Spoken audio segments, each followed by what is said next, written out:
I said, go get in your car and I'll get the station wagon. I'll leave the back door open and the window down and the door to the cage ajar.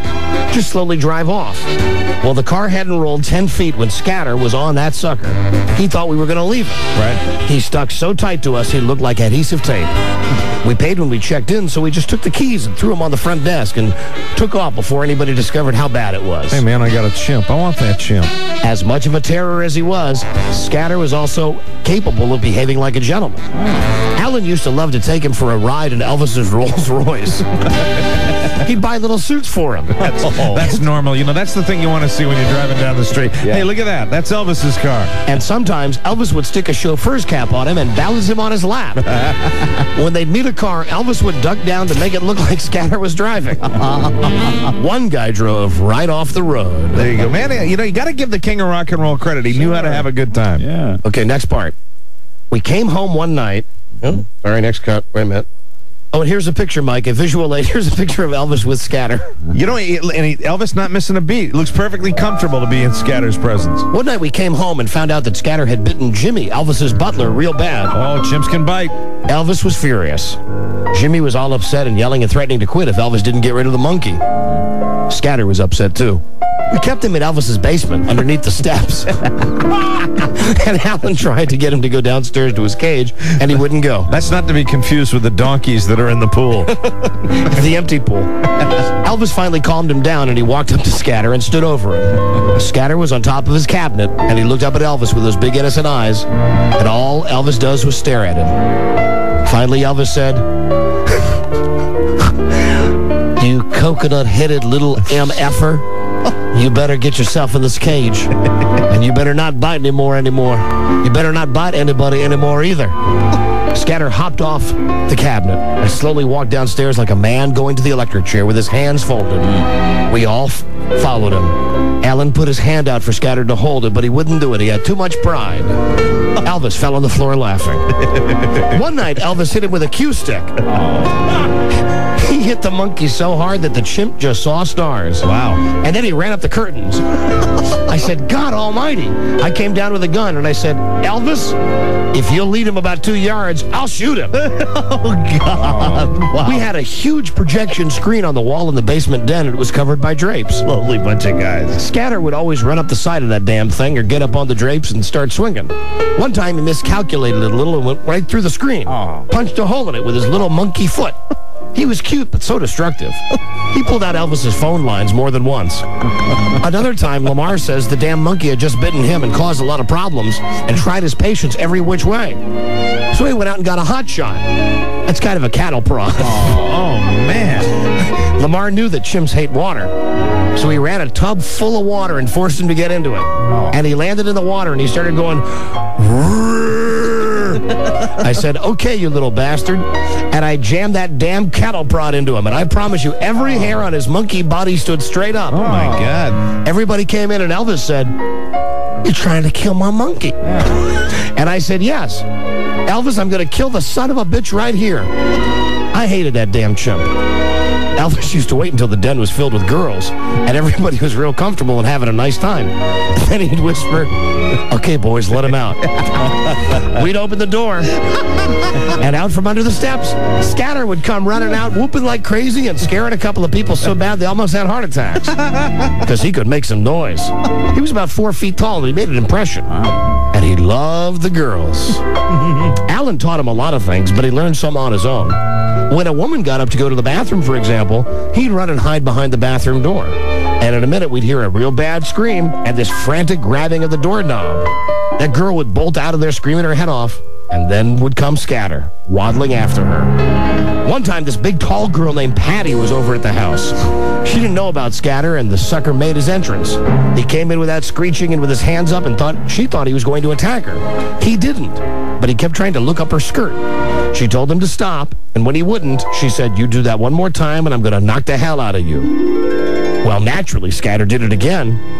And Pat came off the floor and hit that monkey under the chin. Boy, that monkey took a lot of crap. He did a backflip and landed on the couch. He looked at her like he couldn't believe it. He had a head like a bowling ball. Oh, God. Oh, there's still more. We knew a woman named Brandy. who had come to Elvis's parties.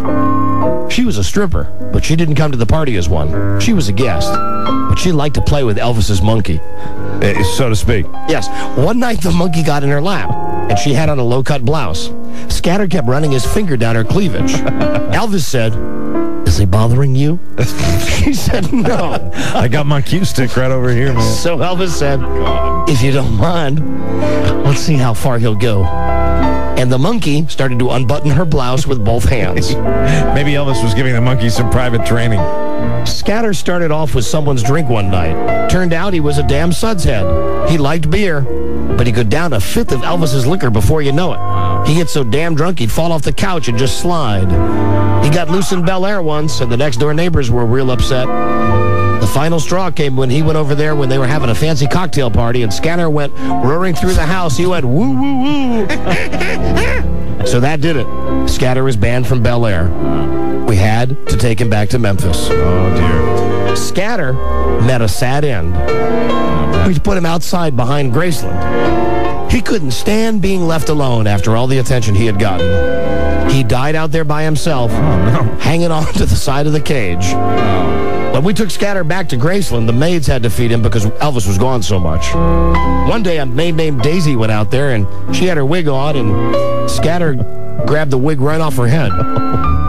We always thought that she poisoned him, and it wouldn't surprise me, because not long after he grabbed her wig, the monkey came up dead. Oh, no. I happened to be in the backyard when they took him off. Perfect music for this, too. He was hard as a brick bat, frozen dead. Two guys came from the animal shelter, and each guy had one arm supporting him because he was upright with his long arms and his legs bowed.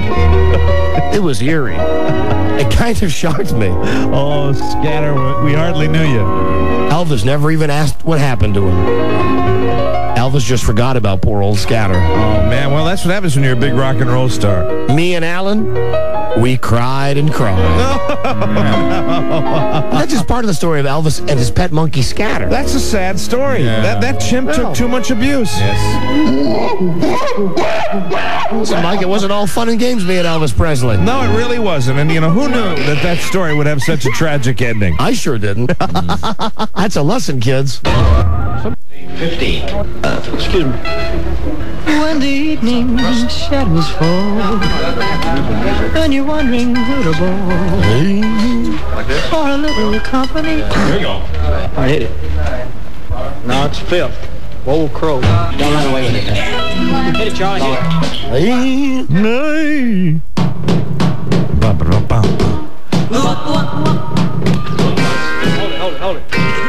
Hold it. Hold on, man. Somebody EOB. put some wops in there.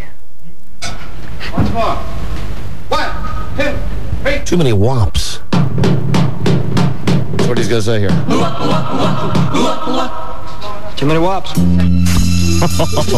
Always broadcasting better than their supposed best. Don and Mike. You know, that last lady from Jacksonville, she got a free ride. I forgot. With our Call 100, they were supposed to identify the contents in Elvis's stomach. So now we've had nothing but people calling who know that list. So we'll give someone else an extra chance to win right now. That's a tough list, too. That's not an easy list to remember. Here we go. Hello, Don and the Mike Show. Don and Mike, great show. You know, I apologize. We got so caught up in all the stuff with Scatter the monkey. Well, the Scatter the monkey story is a story that most of us really haven't heard, and I don't think you've even heard it. No. You were reading it, and so we were kind of riveted by it. Stunned. Well, listen, do you have the... What's your name, sir? My name's Tom from Manassas. Tom, do you have the list of items that were in Elvis's stomach at the time of his autopsy? Yes, I do. Codeine, high concentration. Yes. Morphine. Yes. Quaaludes. Yes. Valium. Yes. Valmed. Right. Placidol. Yes. Amitol. Yes. Nubutol. Yes. Demerol. Yes. Sinutab. You got it. Hey, bravo. Yeah, you went through that list real quickly, but just imagine that in one person's stomach. Congratulations. Now, listen, you also win a copy of Speed 2. That's Great. from Fox Video. Please rent it at Blockbuster Video. And you get one of the keys that can open the box or the door or the piece of wood. It's the key to the fabulous Monkey Hotel. The Monkey Hotel. When you up to $5,000 to pay off your Christmas credit card debt, and that is from Baltimore American Mortgage. So we will see you on January 22nd, my friend. Thanks, guys. You got it. Hold on a second.